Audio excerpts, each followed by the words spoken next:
Sanibonani guys, kanamukela kule video. I'll be sharing i-recap yethu ngala ngomhla ka-2 September 2025.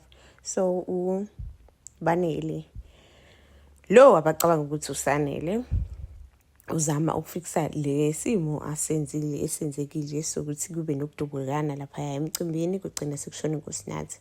So uyahamba ikadladla afike ayozama ukukhuluma noBabudladla, ufuna umchazela kahle kahle, ufuna ukuxolisa ngalento eyenzakalile. uBabudladla amxoshe, akafuni lutho nje umhlanganise naye, and ublema uMbali ngokuthi uye banenkani okufuna ukushadela emndenini wakaMagwazi, ngakho uNkosinathi engasekho emhlabeni. Uthi nje ukube azange abe nenkani, aloke efuna nje igcizelele ukuthi ufuna ukushada noSanele, ngabe uNkosinathi usaphila. Ngeke umndeni wakadladla uyazama ukukhuluma naye ukuthi akayeke kuloke ebhema uMbali ngalokho. Noma Mbele naye uyazama ukukhuluma naye ukuthi nje awukwazi ukukhuluma kanjena noMbali, lento ekhulume noMbali ayikho right. Uthi nje uDladla nje ungishilo futhi bengiqondile ukube uMbali azange abe yihlunga ndlebe, ayifune ngenkani ukuyoshadela lapha kaMagwaza, ingabe uNkosinathi usakhona namhlanje. Uthi nje nami angazi ukuthi ngivumele kanjani lento le, ngoba lapha siyabazi ukuthi banodlame. uSanele-ke umndeni wakhe uyazama ukumbonga ngesenza senzisa ukuthi asindise wonke umuntu, asho ukuthi ayikho into engisindise wonke umuntu. Manje uBabudladla nje akafuni lutho ehlangene nami, ublema mina ngokushona kaNkosinathi, and nami futhi ngiyaziblame ukube nje angibanga kulezi mpilo nogadla ngabe uNkosinathi usakhona. Basho ukuthi hayi ayikho into obungayenza wena, okwenzile nje uzamile ukuseva wonke umuntu, useva abantu abaningi. Ayizwa leyo nto nawe uyaziblima.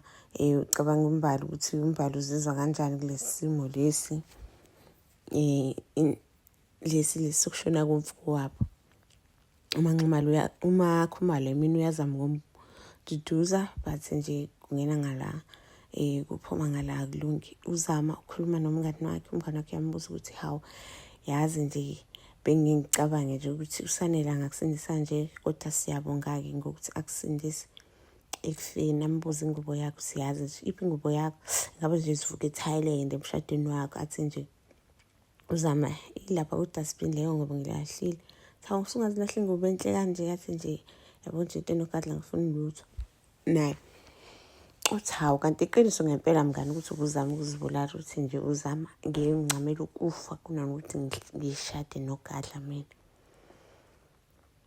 Kadladla-ke abekho right, bazama ukulungiselela umngcwabo, ngapha bane-stress sokuthi ubaba akakhulumi nabo, akenzi lutho nje, ublema uMbali ngayo yonke into. Ulungile nje frustrated, uyazi uzuyasho uma wakho ukuthi nje indaba umyeni wakhe angakwenzi nalokho, ubhizilela ublimana noMbali. Asikwazi ukuthesa uMbali lonke leli cala le, and uyambona ukuthi uMbali ayikho right into eyenziwe ubaba.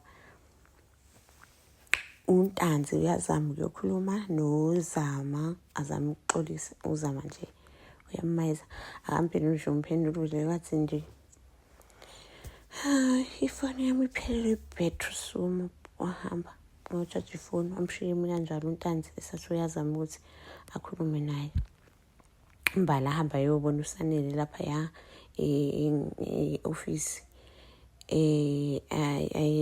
ayomduduza naye. Lapho uyabona nje ukuthi uyayiblema naye uSanele banelelo ukuthi ukufa kaNkosinathi kuyena. Uzamazame uMbali azame-ke nje ukumduduza-ke naye. Emva kwalokho kuhambe uMbali noZama naye uyeza azomvakashela, buza ukuthi ubanele ngempela wena kanjani, yabona yonke lento le. Athi uSanele cha, ngilana nje okwesikhashana, angizohlala isikhathi eside, ngize ngesikhathi esibolekiwe. uSanele uzobuya. Ambuza uMbali uzama ukuthi kodwa kanjani. Athi ingoba uSanele wabuka emuva, so ingakho-ke la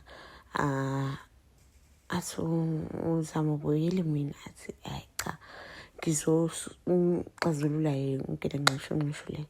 ngaphambi kokuthi usanele abo. Iphela kanjalo-ke le episode. Please stay tuned for more. Don't forget to like, comment, share, and subscribe. See you on the next one. Bye.